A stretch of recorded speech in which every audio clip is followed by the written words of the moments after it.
yoga asana, or the physical postures of the yoga practice.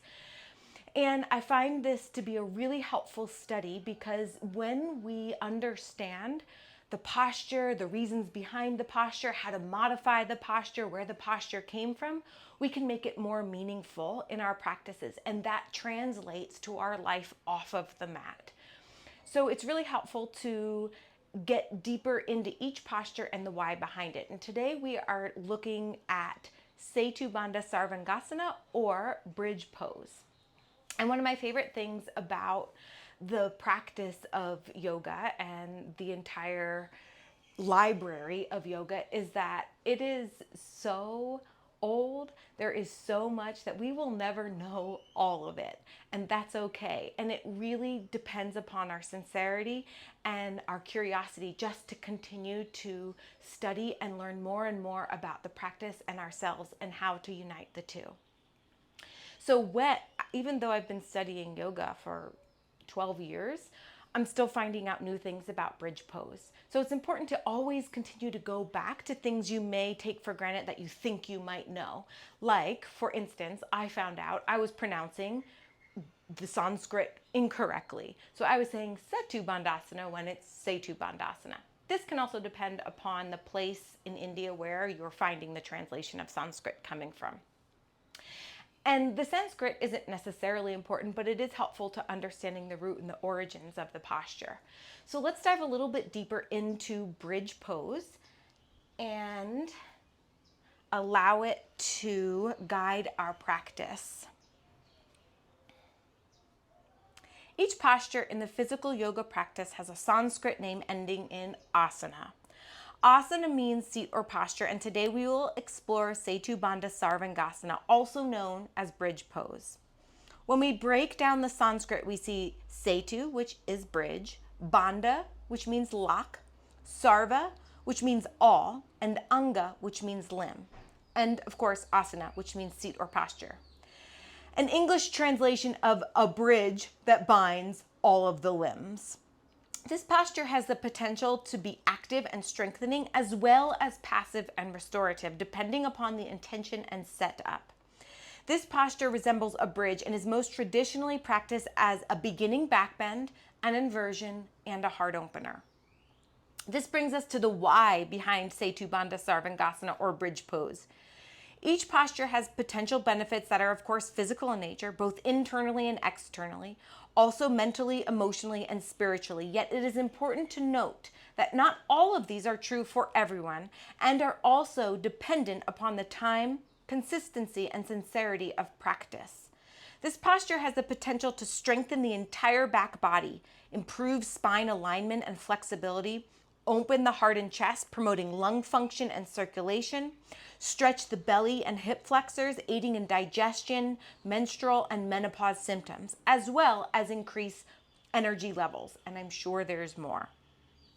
Setu Bandha Sarvangasana also holds symbolic, metaphoric, and meaningful significance to our own personal whys. A bridge may hold some significance for you, or you might be inspired by the Indian epic from the Ramayana that is said bridge pose is derived from.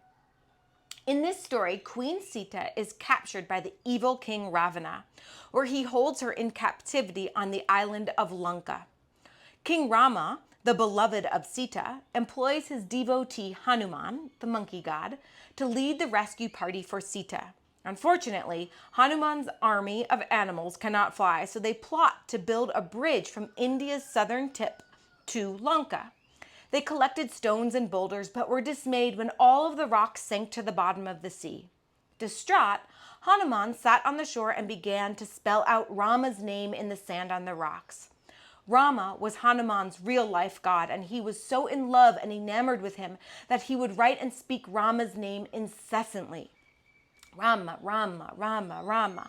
So much so that it is said Rama's name was inscribed upon his heart.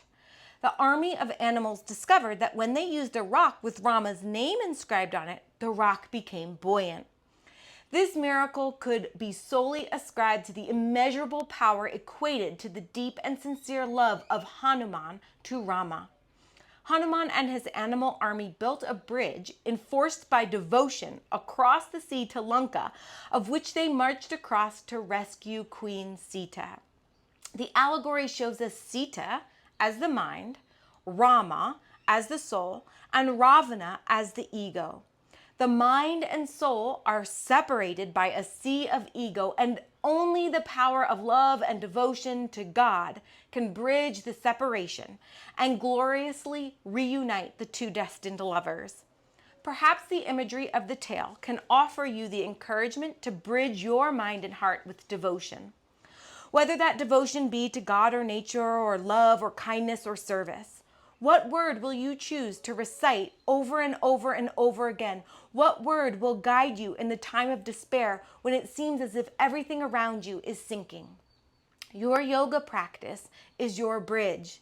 It is the observance of your Sita, Rama, and Ravana. It is the opportunity to call on Hanuman and intentionally build the daily bridge required to bond together all of our necessary parts to one united dream team.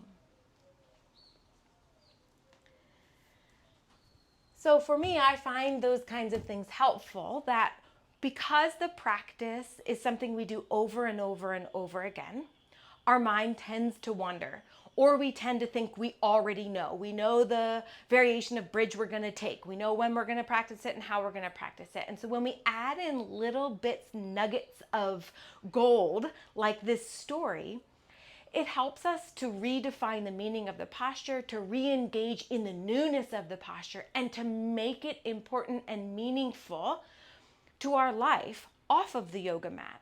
So when we come onto the mat, when we practice these physical postures, yes, it's about making our physical body really healthy and all of our systems work together. And it's also about bridging the mind and the heart.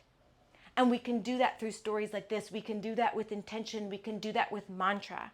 By knowing and deciding our North Star word. Maybe it's not Rama, but maybe it's something else.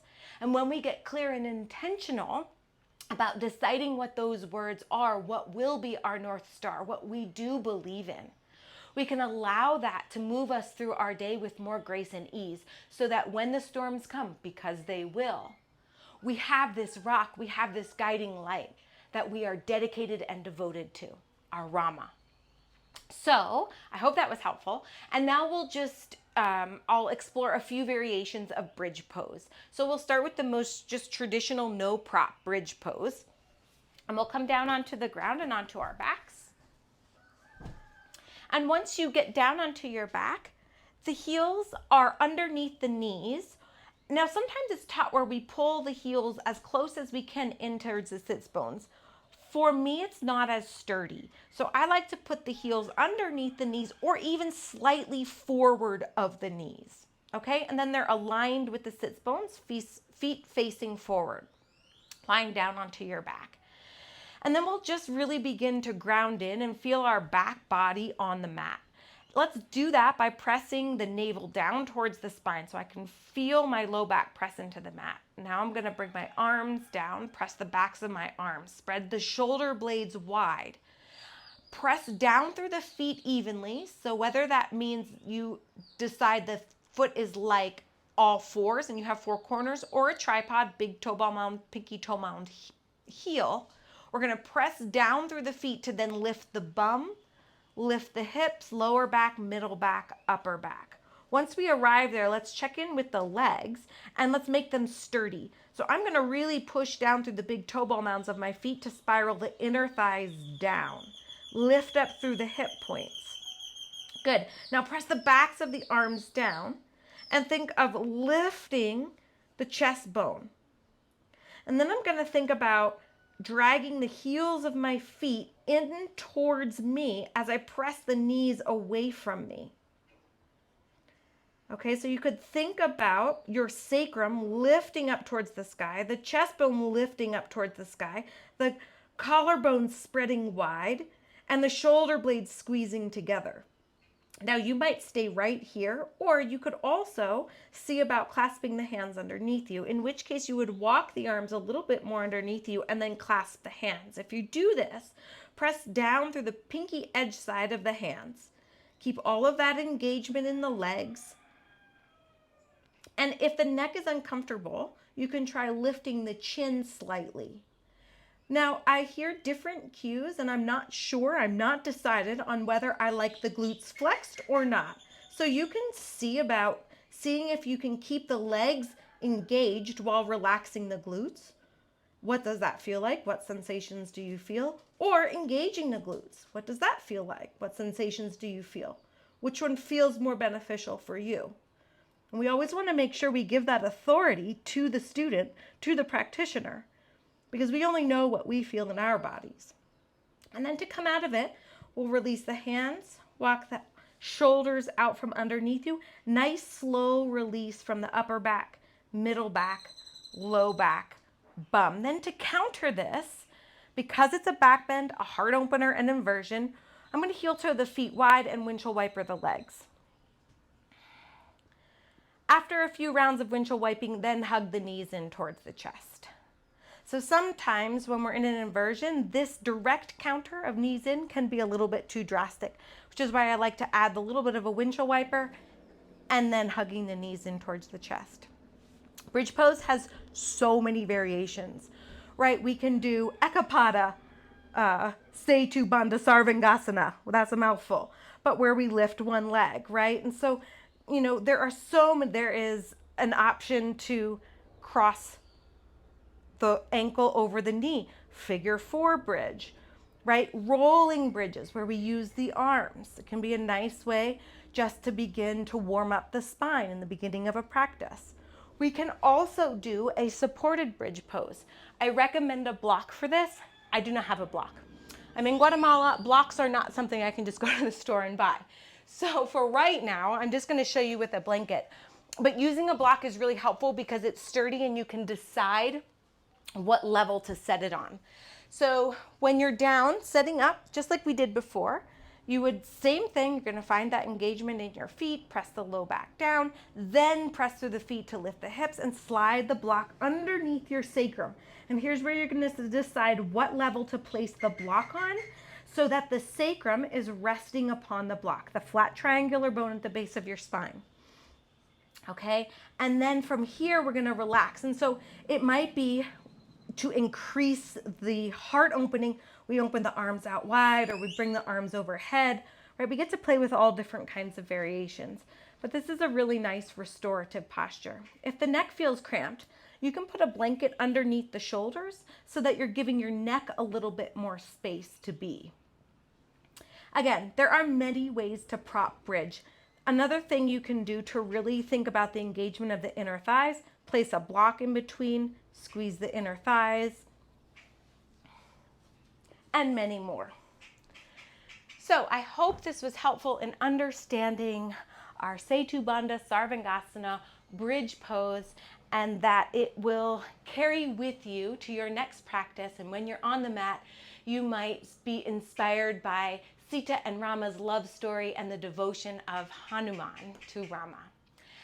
Thank you so much for being here, for your dedication to the yoga practice and your commitment. Remember, it's just doing a little bit every day. We don't need to do anything drastic, just a little bit and a little bit and a little bit and a little bit.